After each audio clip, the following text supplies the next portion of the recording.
जैसा कि मैंने बोला, एक असेंबली लाइन लगभग 400 किलोमीटर के एरिया को कवर करता है।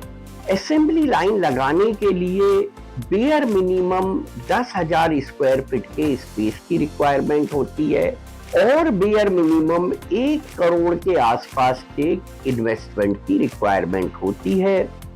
इस 1 करोड़ के इन्वेस्टमेंट में से प्राइमरली 90 लाख के आसपास का इन्वेस्टमेंट इन्वेंट्री के ऊपर जाता है, जो कि सीकेडी फॉर्म में आती है, और 10 लाख के आसपास का जो इन्वेस्टमेंट है वो कैपिटल इन्वेस्टमेंट की कैटेगरी में जाता है, जिसमें थोड़ी सी प्लांट एंड मशीनरी आती है और बाकी का सारा इंफ्रास्ट्रक्चर डेवलपमेंट का खर्चा आता है।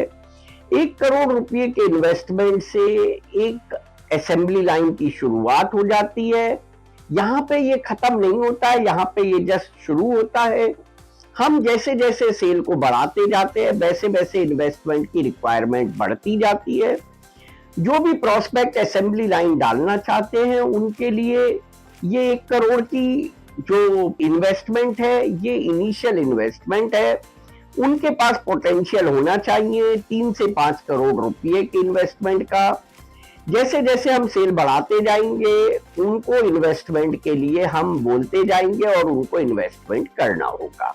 400 किलोमीटर के आसपास की टेरिटरी एक असेंबली लाइन में कवर होती है। कन्वेयर बेल्ट की जरूरत हमें तभी आती है जब हम लगभग 1000 गाड़ी से ज्यादा की गाड़ी पर मंथ किसी असेंबली लाइन से करने लगते हैं। उससे पहले तक हम कन्वेयर बेल्ट नहीं लगाते हैं असेंबली लाइन में।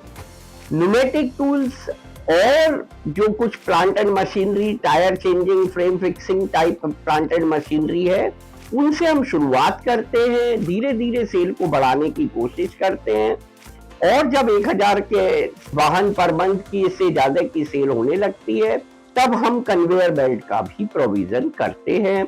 असेंबली लाइन 2 व्हीलर और 3 व्हीलर दोनों की हो सकती है। अगर आप दोनों की लगा रहे हैं तो जो स्पेस की रिक्वायरमेंट 10,000 स्क्वायर फीट मैंने बताई वो बढ़ के लगभग 14,000 स्क्वायर फीट हो जाती है।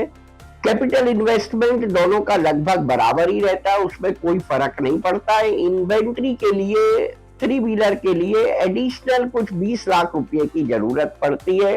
यानी अगर आप सिर्फ 2 व्हीलर की असेंबली लाइन लगा रहे हैं तो 1 करोड़ रुपए का इन्वेस्टमेंट, और अगर आप 3 व्हीलर के साथ साथ 2 व्हीलर की लगा रहे हैं तो आपको 1 करोड़ 20 लाख रुपए के आसपास का इन्वेस्टमेंट की रिक्वायरमेंट होती है।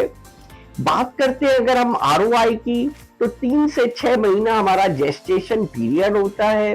जेस्टेशन पीरियड वो पीरियड है जब आप चीजों को सेटअप करते हैं और उसको सेल को स्टार्ट करते हैं।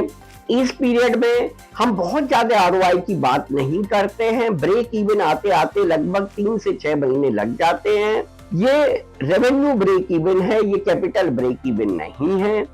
उसके बाद हमारे पास लगभग 8% के आसपास की आरओआई आती है। यानी अगर आप इनिशियल 6 महीने छोड़ दें तो उसके बाद 12 से 15 महीने में आपकी 100% की आरओआई आ जाती है। जो पैसा आपने लगाया है वो पैसा आपका 15 महीने मैक्सिमम पकड़िए जेस्टेशन पीरियड के बाद, और 6 महीने जेस्टेशन पीरियड को पकड़िए।